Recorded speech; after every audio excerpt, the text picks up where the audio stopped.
Okay, here I am. I'm pretending like I'm live because I'm not live. In case you didn't notice, they have a new rule on YouTube where you have to have 1,000 people to go live.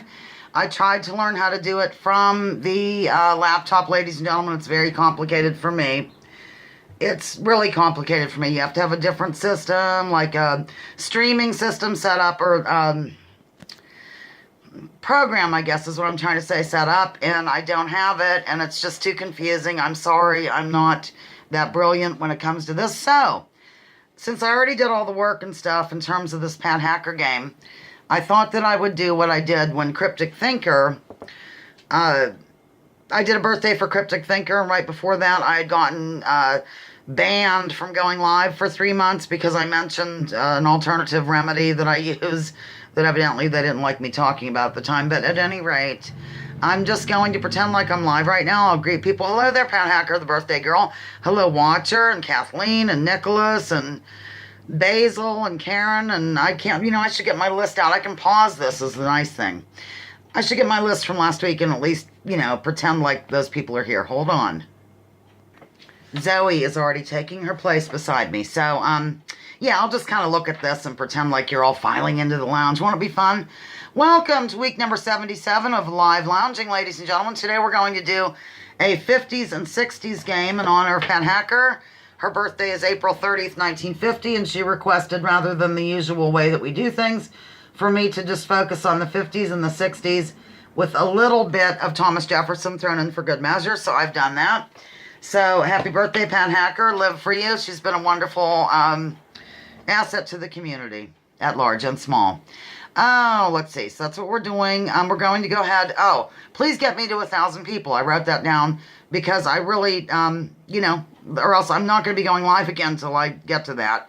Unless somebody wants to physically come to my house and teach me how to do it from the laptop. So, and I don't really see that happening unless Mick's watching and you know how to do it, Mick. All right, we're going to have our moment of silence, a good vibe sending. Kathleen's sister and brother-in-law are going through some health issues. Well, the brother-in-law is, but clearly the sister-in-law is in need of thoughts and good vibes. So keep them in mind. Digital Diva, and the family of Bob Moyers. One of Mother's friends died. He was 90 years old. I grew up with their kids, and they live right down the road.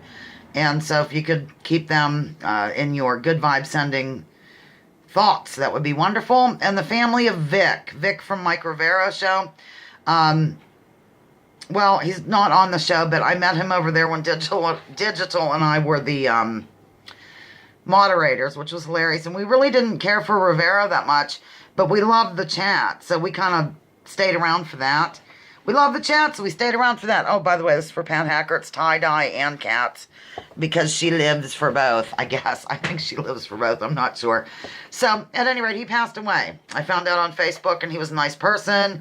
And at the end of the shows, the Rivera shows, he would give everyone a toast and use like a beer mug emoji, but he knew that I wasn't much of a drinker, and so he would say, and for Lisa, lemonade. It was just real nice.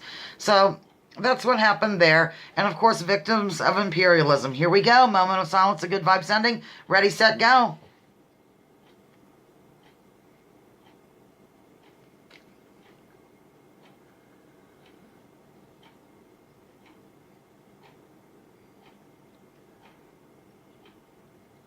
I'm seeing this backwards. I hope it comes out frontwards.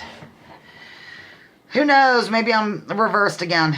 Okay, the man who reads nothing at all is better educated than the man who reads nothing but newspapers, said Thomas Jefferson. Pretty interesting from back in the day. But did I tell you Kathleen gave me this shirt? Kathleen gave me this shirt. She also gave me some other nifty things. All right, that's set aside. Lounger of the week is Pat Hacker. Pat doesn't really feel comfortable with accolades galore, so I will keep it short. She has been with me since the start. What I dig the most about her is she doesn't clutch pearls too much at all and will check things out that might take her, out of her comfort zone. She has become a FIRL, F-I-R-L, friend in real life. Totally. Thanks, Pat. In terms of the links, whenever this goes up, I'll just go ahead over and drop them. Glad I saved them here and on the computer, of course. Okay, we're going to go ahead and begin this game for Pat Hacker. I'm going to pause first. By the way, it is actually Saturday right now as I do this at 3:10. in the afternoon, so that's kind of strange too. Everything's strange, ladies and gentlemen, except for the hostess. Okay, this person who happened to be the third president of the U.S. shares the day with that, but was born in 1743. See if the answer's coming in. As I said, I'm going to pretend. I'm pretending. Yes, the answer came in. Everybody's getting it right. Oh, look at Piano Man and Robin and Elsewhere and 420 Iron Horse and this old fart. All getting it right, ladies and gentlemen. That's right. I don't really name names anymore. So, but, you know, going from my list. The answer is Thomas Jefferson. I guess you could always just pause through this. I can whip through them and not do too much pretending. Reason being is I'm not sure if I have enough recording time.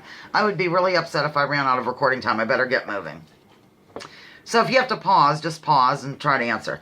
This merchant who created the 5 and 10 cent store was born on April 13, 1852. The stores were quite famous in the 1950s and 1960s. In fact, a major event took place at one of the lunch counters located within one of the stores on February 1, 1960. The merchant's name puts one in the mind of a sheep to an extent. Who is this merchant? Do-do-do-do-do-do-do. Do-da-da. Okay, the answer has come in, ladies and gentlemen. I'm just going to have to, get to the answers quickly. And like I said, you'll have to pause if you want to guess or something because I'm not sure about the recording time. And honestly, this is not much fun when there's no one here with whom to interact. So, I wanted to tell you something else. I thought I would do that premiere thing. That's where you pre-record and then you set a time to do the premiere. And you put the video up and you can be in the chat. It's almost like live, but it isn't. You can be in the chat with the loungers. They don't allow it from the phone. So, and clearly I don't have anything. I would have to do something from my camera, upload it to my computer, and then do it that way. I'm not going to do that. Sorry. I don't need added stress, ladies and gentlemen. The answer is Woolworth. F.W. Woolworth. Woolworth. More info about the lunch counter incident.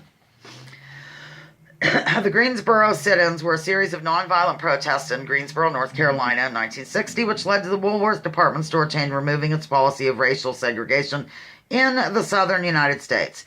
While not the first sit-in of the civil rights movement, the Greensboro sit-ins were an instrumental action, and also the most well-known sit-ins of the civil rights movement. They are considered a catalyst to the subsequent sit-in movement. I was in a sit-in once. These sit-ins led to increased national sentiment at a crucial period in U.S. history. The primary event took place at Greensboro, North Carolina, Woolworth store, now the International Civil Rights Center Museum. So there you have that. And I don't think there's a link for that one. Okay. What C-word? C-word was demonized in the 1950s because of the boogeyman factor, which was needed to keep the military-industrial complex going strong. Mine's out of gutter. This is a family show. The answer came in. Yes, it did. The answer is communism, ladies and gentlemen. Communism. No pearl clutching allowed here. Well, I don't care if you clutch pearls, really. Okay. A particular comic strip started in 1950 and featured a boy who was 4 years old. By 1957, he was 6. He's been around the age of 8 since about 1979. He has an interesting dog with a fascinating imagination. Who is he? Gee, I wonder if Sweet Grandma or Vesper or Batty or Babble or SDMF or Fatso or Osama or F417H will get this right. Oh, it looks like everybody's getting it right. The answer is Charlie Brown, and of course the comic strip is the Peanuts. I had my hair up earlier. I took the girls outside. Okay, moving along. This rather infamous Belly of the Beast agency conjured the first 10 most wanted list in 1950. What is it? Give you a sec to think. The answer is FBI, ladies and gentlemen, FBI. Okay, in 1950, the interior of something that was dismantled... Wait, let me start that again. In 1950, the interior of something was dismantled, leaving it a shell. It was then rebuilt using concrete and steel beams in place of the original wooden joists. I like saying that word. I wonder where the Truman regime slept. So what is this place? Pause and guess, pause and guess. I don't even have a fun cup. The answer is the White House. I'm going to pause a sec. Like I don't really need to tell you that, but I feel I should. I had to open the window. It was getting kind of warm. It's either warm or freezing. Okay. A 60-second variety of a particular staple was first seen on grocery store shelves in 1950. What is it? The answer has come in, ladies and gentlemen. It is minute rice or rice. Rice or rice. Oh, minute rice or rice. Okay. This I thought was totally bizarre. A lot of things from the 50s were really interesting. I had no clue about them, so thank you, Pat, for requesting this. Again, I apologize that I was not able to learn a complete new computer system overnight, and even the gentleman giving the tutorial said, it's not easy, it's difficult, and it is. All kinds of different steps. I have no idea what the background would look like. It's really not the same at all. I'm just used to the phone. Okay, the type AB personality theory was actually invented by this industry in the 1950s to prove coronary heart disease and cancer were risks related to high-stress personality types instead of a particular product made by said industry. What could it be? What's the industry? Sorry, I'm having an issue with being clogged as well. The answer is cigarette. The cigarette industry or tobacco would be fine in this case. Oh, good to see you, Buddy Bates and Rosebud. Glad you could drop in. RB, Cuban Beauty, Pat Hacker, I already said. Yeah, Batty, Babble, Fatso, Osama, I'll name everyone. Natural, Progressive, Jilly, Smitty, Betty Bates, Rosebud. These were not given people's names in the US of A until 1950. Prior to that, some examples of these were Easy, Jig, Item, and Love. Within my lifetime, and I'm 55, masculine names have been given since some of the ladies were getting upset. While you guess that, ladies and gentlemen, I will tell you that if I do run out of recording space, I'll just pick up from where I left off and do this in 2 parts. Brilliant, I know. The answer is hurricanes. Hurricanes. One's a visual aid. I have several visual aids. Okay. Let me go ahead and flip through here. You can talk amongst yourselves, ladies and gentlemen. While I flip around, I'm going to do a visual aid, I think. Okay. Let's see here. There we go. Rest here like I was told to do, like lower. This show was super popular. That's a combination of super and popular. This show was super popular in 1950 and 51. I guess he is the main guy. Who is he? What's the show? It's the same thing. Yes, the answer came in. It's Hopalong Cassidy, ladies and gentlemen. Hopalong Cassidy. Setting that aside. Oh, of these choices, how much was a VW Beetle in the 1960s? A, $1,769. B, $2,050. Or C, $1,453. Again, A is $1,769, B is $2,050, and C is $1,453. Do you give up? The answer is A, $1,769. Wild. Okay, moving along rapidly, ladies and gentlemen, rapidly with speed and agility. Private Kenneth Shadrick was the first U.S. casualty of this war on July 5, 1950. You know, I had all the girls out today, Zoe. Well, except for Louise doesn't really care for going outside, so she just stayed and watched out the window. But Bernie and Marie were out. They were all thrilled. They ran when I picked up their little necklaces, and then Zoe made her way out. It was very cute, except for when Zoe hissed at Bernie. The answer is Korean War. I need to tend to something. Zoe wanted out, so she's out. Okay. Since 1950, the United States has lost a total of 8 to 10 of these that we know of. That's not including the 2 that were dropped on purpose.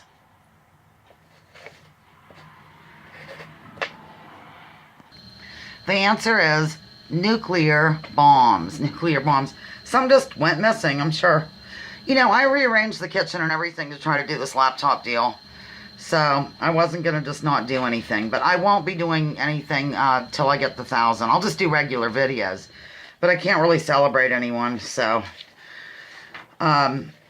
if I knew how to do... If the premiere were allowed to be done on the Android, then that would have kind of been interesting and different, but it wasn't. Okay. A major tobacco company called Kent sold cigarettes in the 1950s with a particular kind of filter. They bragged about the health benefits. Oh, filter, period. They bragged about the health benefits of said filter. What ingredient was in these that is now known as a carcinogenic and has been removed from structures galore across the land? What could it be, ladies and gentlemen? You know, I won't have to do a break or anything. I won't have to play the Dixie Doodlers. I can use it for next time, whenever that might be. I think I have 969 people. Please share this, ladies and gentlemen.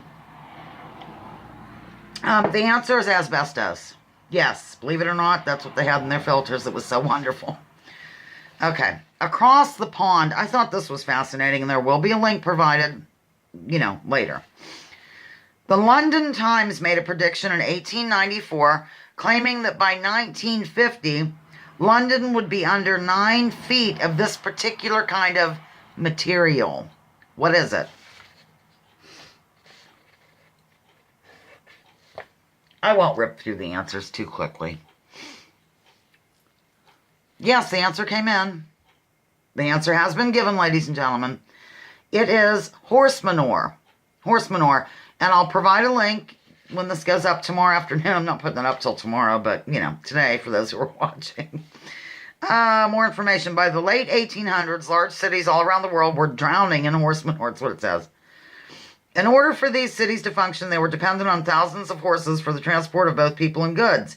This huge number of horses created major problems. The main concern was the large amount of manure left behind on the streets. On average, a horse will produce between 15 and 35 pounds of manure per day, so you can imagine the sheer scale of the problem. The manure on London streets also attracted huge numbers of flies, which then spread typhoid fever and other diseases. This problem came to a head when in 1894 the Times newspaper predicted in 50 years every street in London will be buried under 9 feet of manure. This became known as the Great Horse Manure Crisis of 1894. I thought it was kind of interesting. So, I'm getting adjusted here. Oh dear, that's a little bit too much of an adjustment. Okay. We did that. Okay, here goes. Who are these ladies? Who are these ladies? They were a famous musical act in the 1950s. Who are they? Very good, very good. I know you got it right. The answer is the Andrews Sisters, ladies and gentlemen. Andrews Sisters. Gently yet effectively put that there. Okay. Okay, let's see. We'll just skip to something else here. I have a lot of visual aids. So, in 1963, the United States began to use these to aid in the mail arriving on time and in an organized fashion. What did the United States start to use in 1963 pertaining to the mail? They were able to sort it with, keep track of it in a better manner, so to speak. The answer is zip codes. Zip codes, ladies and gentlemen. I didn't know that at all. Okay. In the 1960 era, some California surfers who were frustrated by the weather decided to add something to the front and back of wooden planks. The result was the birth of this. I'm really dry today. To top it off, I cannot locate my fake cigs. That's crazy. They're probably in a pocket. The answer is skateboard, ladies and gentlemen. Skateboard. What is the name of the slave woman who allegedly gave birth to 6 children who were fathered by Thomas Jefferson? Remember, a little bit of Thomas Jefferson is involved in this as well. Let me see where I want to go next. Very good, very good. People are coming in with the answer. Excellent job, ladies and gentlemen. I'm so proud. The answer is Sally Hemings. Sally Hemings. Okay. From 1964 to 1967, this mammal was more or less the Lassie of the ocean. Clearly a TV show. Let's go back through here. Just talk amongst yourselves while I check things out here. The answer is Flipper. Flipper. I used to watch that show. It must have been reruns or summer or something because I was born in 64. Okay.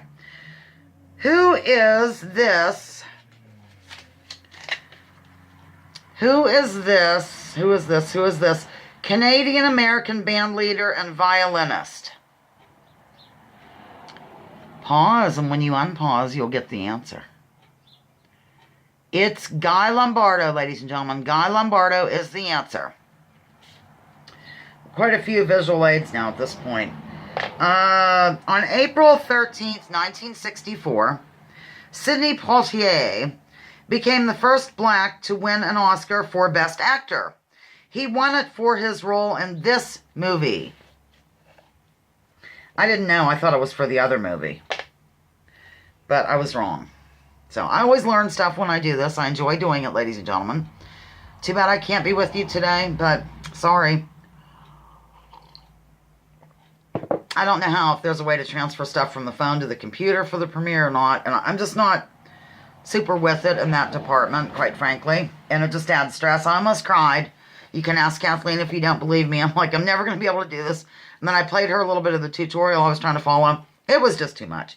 The answer is Lilies of the Field, ladies and gentlemen. Lilies of the Field. In 1961, this invasion was a total failure and led to animosity, to say the least, between the U.S. president and the intel agencies. 61 invasion, total failure.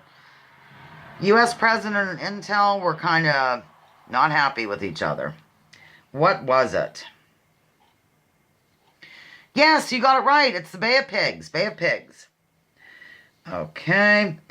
From November 26, 1949 through January 6 of 1950, Frankie Lane had the #1 song. It puts one in the mind of a hybrid and a mode of transport along tracks. Very good. You're coming in with it, I can tell, just out of the corner of my eye. Excellent. Yes. Yes, yes. Everybody's getting it right. The answer is Mule Train. Mule Train, Mule Train. Do-da-da. No, that's not how it goes. That's Soul Train. I knew that. I was being smart. All right. Visual aid. Visual aid.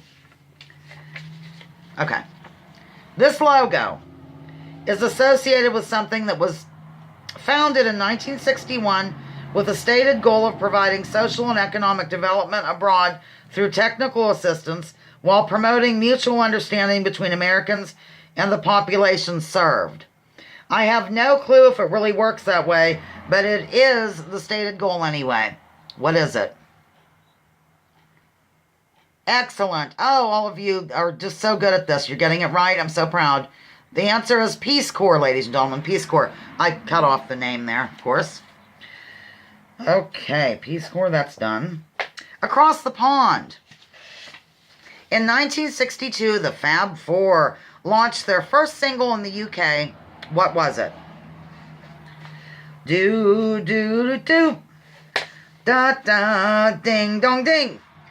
The answer is Love Me Do. Okay, here we go. Who is this real-life person who was portrayed by Kevin Costner in the movie JFK? He was the only one to hold a trial in relation to the murder of JFK and was the district attorney of Orleans Parish, Louisiana. I will, after this goes up tomorrow, today, I'll provide a link to the YouTube channel of a gentleman who keeps track of all this jazz. So, it is Jim Garrison, ladies and gentlemen. Jim Garrison And here's a link to the YouTube channel of John Barber, who has interviewed Garrison over the years and has a series called The Garrison Files. Of course, I'll have to wait till it goes up and then drop those like a few minutes later. I think it's going to take maybe 30 minutes or more to upload this.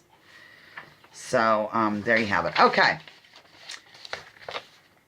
Thomas Jefferson took a razor blade to a well-known item and removed miracles and supernatural jazz.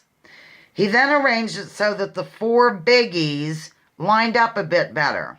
The desired result was for an integrated narrative to be imparted. What was this item?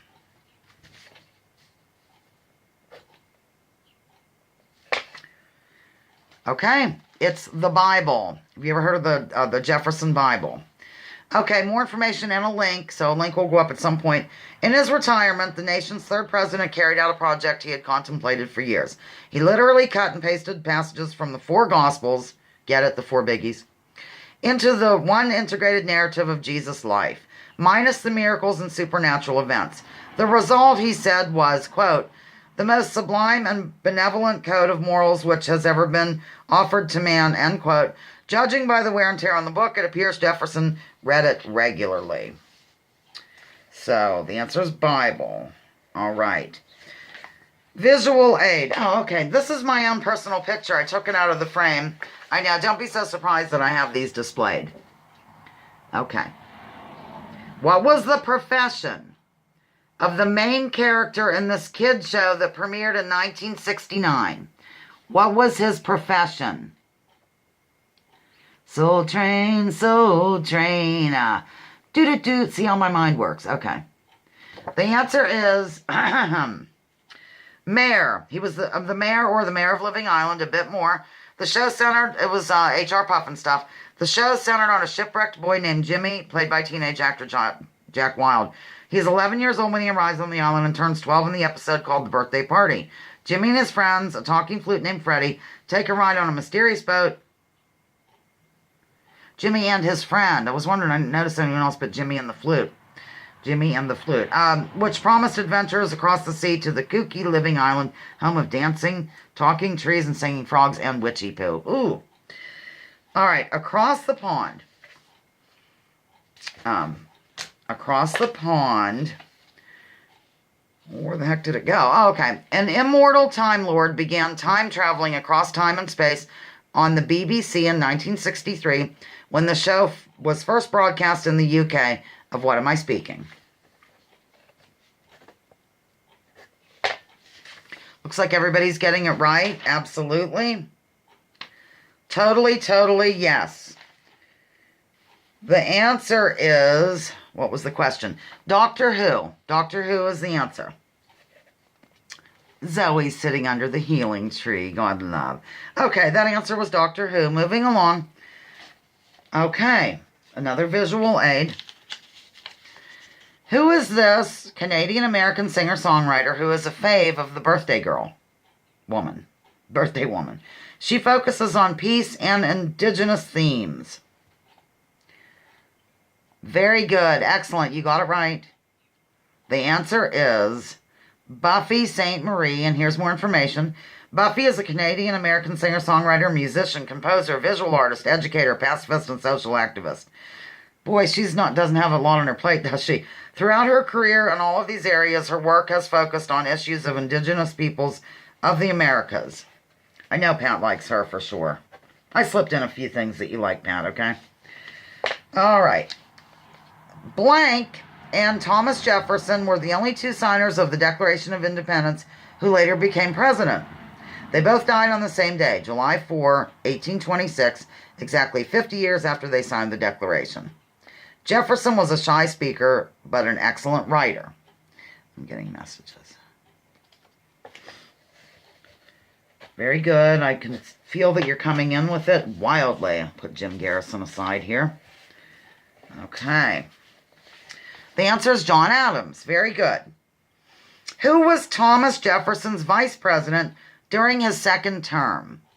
The first name puts one in the mind of a curious monkey. The last name puts one in the mind of a couple of crooked people. One who was Prez, and the other who desperately wanted to be Prez. Think about that clue, ladies and gentlemen. Curious monkey, crooked people.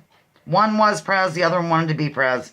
Very good. You're excellent. The answer is George Clinton. Get it? Curious George and Bill and Hill. Billary. Okay. Okay. Mind you, I ad-libbed this whole thing. I didn't look much up about it because well, you'll see. This mid-60s TV show was very loosely based on the circumstances surrounding the murder of Marilyn Shepard in Cleveland, Ohio. Her husband, Dr. Sam Shepard, had been accused of killing her. He never wavered from the story that he had been pursued and knocked out by the actual killer, to whom he referred as the bushy-haired intruder. F. Lee Bailey made his name by defending Shepard during his retrial. Shepard was exonerated after his death when the real murderer was revealed. He was never on the run, like the star of the TV show in question. And then I put, by the way, I'm going from total memory with this question as I used to be obsessed with the case when I was younger. My printer ink failed at one point. That's why I had to, do this. The answer is The Fugitive, ladies and gentlemen. The Fugitive. Okay, visual aid. It's a little blurry. It printed kind of blurry. On what show, which aired for the first time in 1966, would you see this front door region? Uncle Beale! Uncle Beale! Yes, excellent. Everybody's getting it right. The answer is Family Affair. Very good. Very good, ladies and gentlemen. Even when you're not here, you do a swell job. On what TV show that began in 1965 would you be likely to spot a shoe phone being utilized? See, I'm going to end early because I'm not interacting with people, and I didn't have my break, which was over 4 minutes long, and all that jazz. So that's how it goes when you're not live, because I'm talking to myself and pretending like you're here, ladies and gentlemen. Hold me. The answer is Get Smart. Get Smart. Okay. This rock and roll group that was very popular in the 60s had a frontman whose father was instrumental in the Gulf of Tonkin incident, which took the U.S. of A., into Vietnam.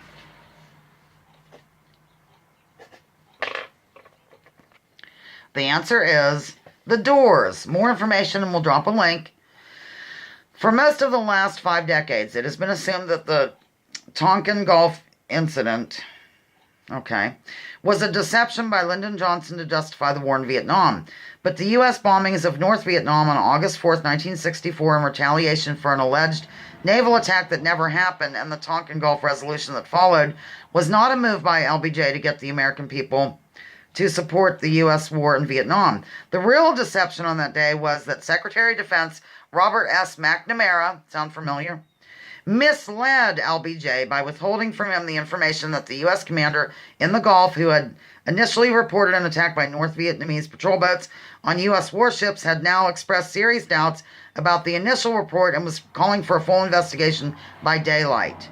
That withholding of information from LBJ represented a brazen move to usurp the president's constitutional power of decision on the use of military force. And you know what? That link that'll be dropped comes from a place called antiwar.com. It's a really good site. So that will be dropped in when this goes up. Okay, the 1960s were known to some as the decade of this object, which was found on many things around the world, including shirts, to name one.